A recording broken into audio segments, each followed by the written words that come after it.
most common chronic disease in Europe. More and more children struggle with allergic conditions. 50% of British children may have an allergy, and these numbers are rising. But it is beyond the statistics. For the growing number of people living with allergic disease in the UK, their condition can have a significant and negative impact on their lives and that of their families. And as I mentioned, what has been frustrating has been the lack of interest at national level in terms of allergy. There's been a series of specialist reports recommending action over the past 2 decades. They've highlighted the poor management of allergy in the NHS and specialist services as well as primary care, and they've identified the negative impacts of an allergic condition on a person's life and the lives of their families. It is frightening and restrictive to live with a condition that can cause a severe or life-threatening reaction at any time. However, there's been no wide-scale change in how we protect people with allergic conditions and respond to anaphylactic reactions. It is therefore need for change. And I think we can all appreciate here today how parents of children with allergic conditions suffer. A child unexpectedly vomiting, struggling for breath, or breathing, or breaking out in a rash is terrifying. That's why this debate regarding allergy in schools is so important. At least 1/5 of a child's life is spent away from parents at school. More anaphylactic reactions occur in school than anywhere else. Yet 1/3 of anaphylactic cases, teachers and staff did not know that the child had an allergic condition in the first place. That's a horrifying statistic. 1/3 did not know that the child had an anaphylactic condition. And it's against this backdrop that parents quite rightly worry schools and teachers have inconsistent and vague guidelines on planning for anaphylactic reactions. It's not pointing the finger, it's just saying, let's get it right. Mr. Chairman, I can speak for the schools in my constituency who go above and beyond to care for pupils with medical needs. The extent of allergies that children have can vary, but ensuring that teachers are aware of the correct protocol, no matter how severe, the core of the solution is. This means that support for children with allergies can vary significantly across the country. Whilst examples of best practice do exist, and some of those best practices are what I referred to in my constituency of Strangford and indeed across Northern Ireland, where schools find ways to be inclusive and to keep children safe. Whenever your mum leaves your child off at school, or your dad leaves a child off at school, you're fairly confident that your child's safe. We need to make sure that the child is safe. And this often depends on teachers going above and beyond that guidance. And for every instance of good practice, there are many cases of severe allergic reactions and unfortunately sometimes deaths. This lack of universal standardisation of school allergy policies is a concern given the fact that around 1/4 of food allergic reactions in school and children occur at school, with some resulting in fatalities from anaphylaxis. To briefly make some comparisons, Mr. Chairman, and I'm conscious of time, there are international jurisdictions who have schemes in place which we as a collective could take inspiration from. I mentioned some. Canada, Sabrina's Law, the first of its kind ever, requires Canadian public schools to create and execute anaphylaxis plans to reduce allergen exposure and communicate with parents. Wow, get the communication thing right. It has to be done. Students and staff about allergies, so that everyone understands and people know what to look out for, they know what to stop the children taking. It also requires the allergy and the AAI training for educators and for individual plans to be created for high-risk students. In addition, in states like Colorado and Michigan and Ohio have laws to ensure that students have access to AAIs and that schools keep adequate stocks. Again, it's precautionary, but it's important that it's done. Schools must also have individual health plans in place to keep students safe. The Benedict Blythe Foundation has already received some important milestones. Just last week, 23rd of November 2023, the Foundation launched the Schools Allergy Code. They're to the fore in leading in this, and we congratulate them on that. Co-created by parents, by educators, by clinicians, by the Benedict Blythe Foundation, by independent schools, bazaars, associations, and the allergy team. The code is a guide to best practice in achieving a whole school approach to allergy safety and inclusion. If you wanted a guide or you wanted a legislative framework, hang it on this, because this will make the difference. and it's been available as a free resource to all schools to ensure good allergy management in their setting. And it's based around 4 key principles. Firstly, take a whole school approach.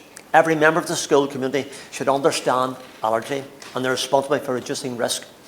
From pupils and parents to staff members, allergy management is not just the responsibility of the catering and the medical team, it's everybody's responsibility. I know the Minister understands that, and I know that he will respond to that when the opportunity arises. To this debate, so I just want to place on record our thanks for you and everything that you've done and been here today also.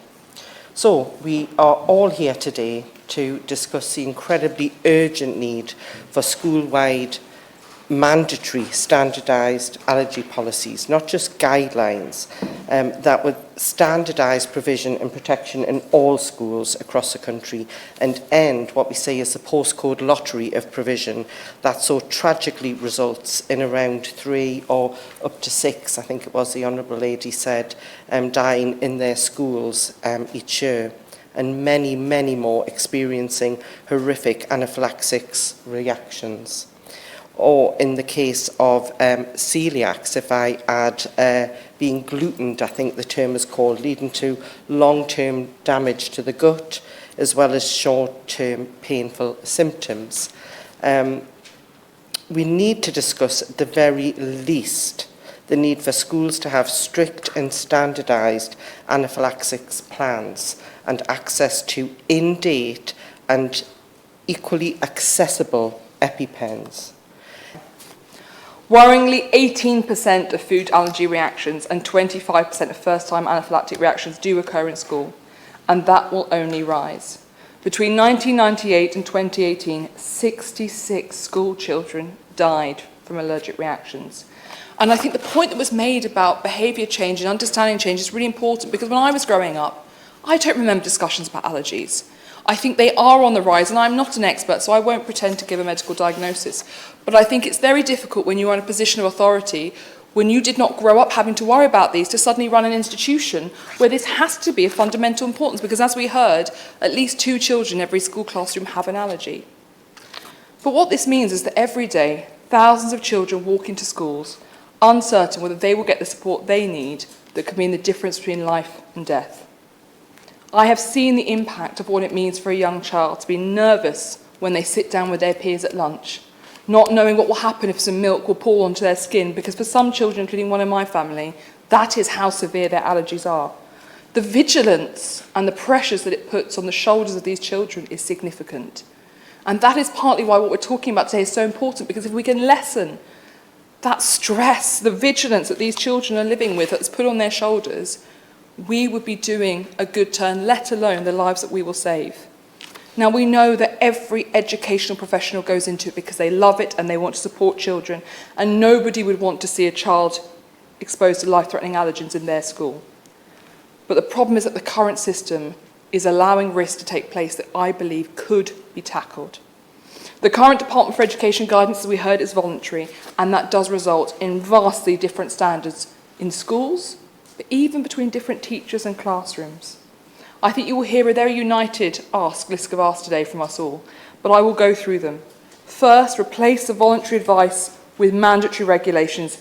That is at the basis of ending disparity.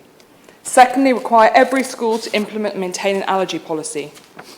Thirdly, let's make it a standard part of school conversations that children have about what allergies are from the youngest age. Let's talk to our children about what it is to be a responsible classmate.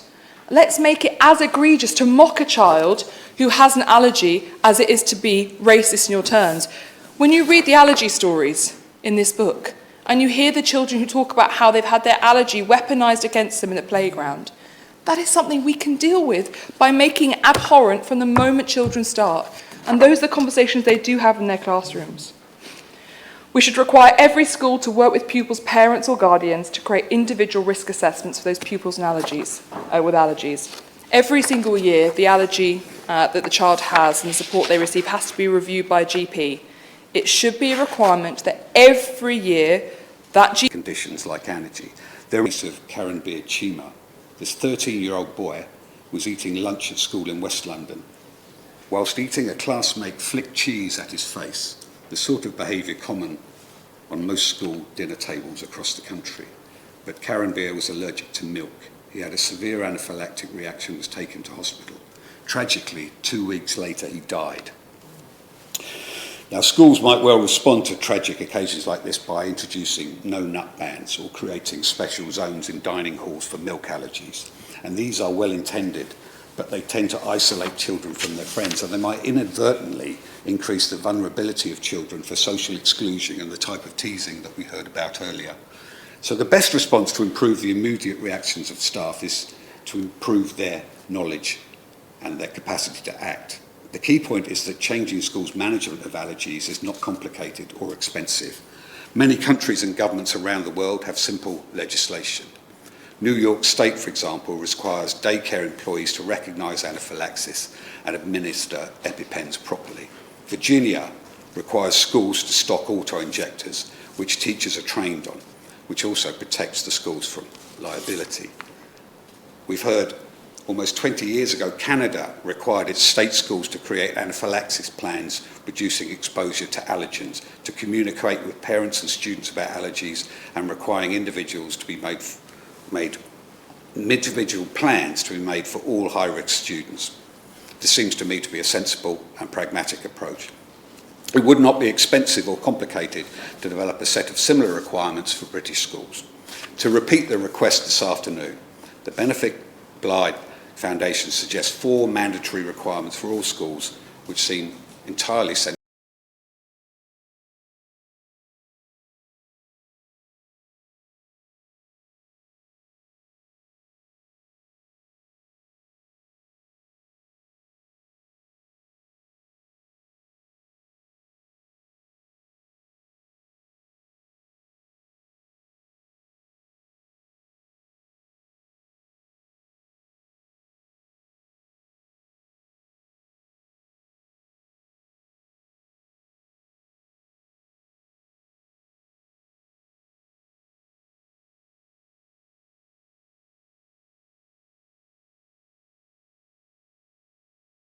Allergy policies, not just guidelines, that would standardise provision and protection in all schools across the country and end what we say is the postcode lottery of provision that so tragically results in around 3 or up to 6, I think it was the Honourable Lady said, dying in their schools each year, and many, many more experiencing horrific anaphylaxis reactions. Or in the case of celiacs, if I add being glutened, I think the term is called, leading to long-term damage to the gut, as well as short-term painful symptoms. We need to discuss at the very least the need for schools to have strict and standardised anaphylaxis plans and access to in-date and equally accessible EpiPens. It was found in 2022 that around 30% of allergy reactions in schools occur in children previously not known to have a food allergy, which we heard from my honourable friend in his excellent speech, or that those with an allergy that it hadn't been communicated to the school staff. And that is why it is so unfair, in my opinion, to just rely on parents of children with allergies to have to be the only experts in the room, left to self-advocate and protect their children from afar, and why we can't also limit EpiPen administration to children with recorded allergies. But I want to take the opportunity of today's debate to focus on a specific issue relating to allergies in schools. And food allergies in schools come to a crucial flashpoint of risk at lunchtime. Over the last few months, as chair of the all-party group on school food, I've spoken to and been lobbied by more and more key charities and stakeholders on this issue, on the allergy safety campaign. Organisations like Natasha's Foundation, Celiac UK and the Benedict Blythe Foundation. They have shared with me, frankly, horror stories of children being served allergen-contaminated food at school, of contamination from other children's packed lunches, from children being made to eat alone in classrooms away from their peers, from children missing out on lunchtime activities, Christmas lunches, teddy bears picnics, all because allergy-safe provision was never prioritised and their children's needs meant that they were excluded and forgotten. To keep them safe, I would suppose, is the reason. At the Food Foundation's fantastic report launch on better school food just yesterday, I spoke with several young people, knowing that this debate was coming up today, who receive free school meals, those particular children, about their experiences of food in school, in their schools. And I asked them about how allergies complicate their lunchtimes and the lunchtimes of their friends. I heard from them that their friends with allergies end up limited amongst all the choices on offer to often just a jack of potato or the same food every single mealtime. And I heard of young people who've had to move schools to have access to school food that was going to be safe for them. The lack of access to allergy-friendly food is compounded exponentially when the child is in receipt of free school meals and limited to often just £2.50 per meal. The level of provision is just not there, and caterers need additional support, funding and training to make varied and nutritious allergy-friendly meals. Heard at length today, where a child has a serious allergy, this can be a cause of great stress and anxiety for children and their parents. And I know there are many charities and campaigners such as Allergy UK, the Benedict Blythe Foundation and the Natasha Allergy Research Foundation who are working incredibly hard to raise the awareness of allergies and to support important research on these issues. And I know that much of this work is driven by very difficult circumstances. And I want to pay tribute to Helen Blythe and her husband, who are here today and who have campaigned tirelessly on this in the face of incredible, painful loss. I regularly make the point that the challenges faced by children and young people in their lives don't just disappear at the school gate. And schools are increasingly places where a whole range of issues that children and young people face are impacting on their learning and their development. But today we talk about allergy and the impact within the school.